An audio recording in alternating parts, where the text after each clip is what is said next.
Francis put that cat on his lap that morning. Had no idea. It was just a last-minute thought. Now, I know I'd be willing to bet that 99% of the actors, if you put a cat in their friggin' lap, okay, and they're sitting there for a long scene, it would be about this friggin' cat. Do you know what I mean? Oh, playing with the cat. But if you look at that scene, that cat was there for 100 years. He made no reference to the cat. None. He stroked it, but he never lost contact. He was talking to me, he was talking to Luca, he was talking to Bob, he was talking, and the only thing he did is when he got up, he just brushed some of those hairs off the cat below. It seems so simple and harmless, and the story isn't that wonderful, but it really is to an actor. Do you know what I mean? It was amazing to, just to watch him work, because he was like all the stuff that we studied, and you could see it, it would manifest itself right in front of your eyes, as opposed to like some teacher talking to you about it. I learned a good lesson watching him. There never seemed to be a beginning or an end. It was all one. He'd be talking, action, cut, talking. So there was no sense of a beginning. Action, now we act. And I thought that was a good lesson to learn. I think it's what we'd like our fathers to be. We'd like our grandfathers to be. I mean, maybe not everybody, but maybe us Mediterranean types. Because he had sense, he had wisdom, and he had love. He had love of his family. It was very beautiful. It resonates through just being human and being part of a family. That's what makes it so universal.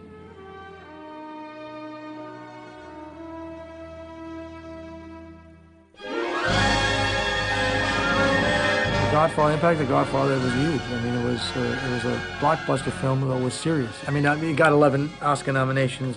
It was a big thing. People just went to see it again and again and again. It was just mesmerizing. That night hadn't gone that well, Francis didn't get the award. Jimmy Caan didn't get the award. Yeah, it didn't look like Godfather was going to get in. We didn't look like we were going to do too well. And I was definitely depressed. And Best Actor, Marlon Brando, and we knew he wasn't there. We knew what was going to happen because she was there, and I was like, oh, God, what else could happen this night? Howard Koch, he's the producer of the show, had previously told me, he said, if you read this speech, I will have you arrested. I will have you taken away in handcuffs. I will embarrass you. I will embarrass Marlon Brando.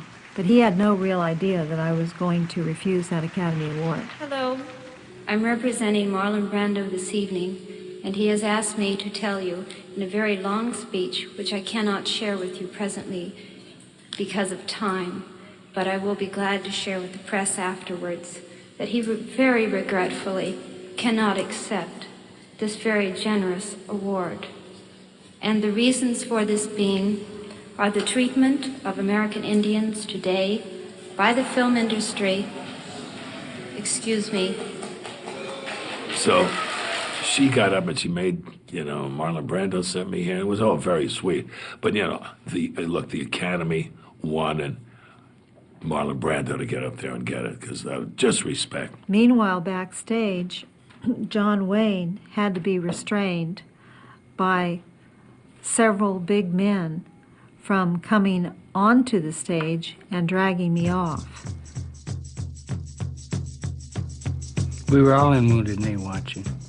In Wounded Knee 1973, we were surrounded in our own homeland on the Pine Ridge Sioux Indian Reservation, and the federal government had surrounded us with all its military might and was firing in on us day and night. Morale was pretty well destroyed.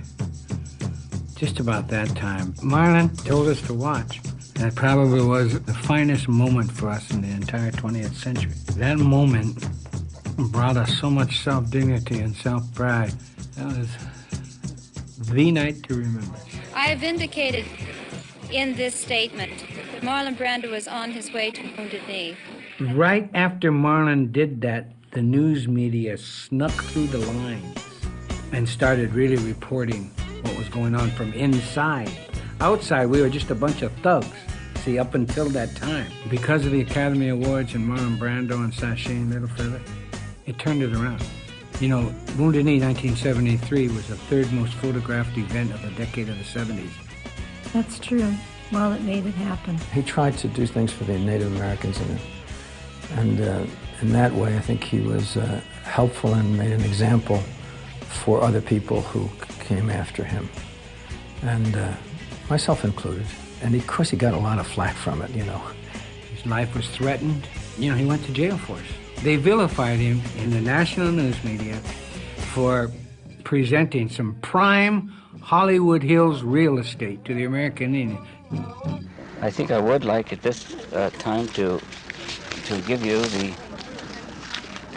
the deed and the title, a letter that relinquishes my claims to the land forever. Marlon Brando, he saw what we saw, and he felt what we felt. Is the only non-Indian that I can really say stepped out in front with us.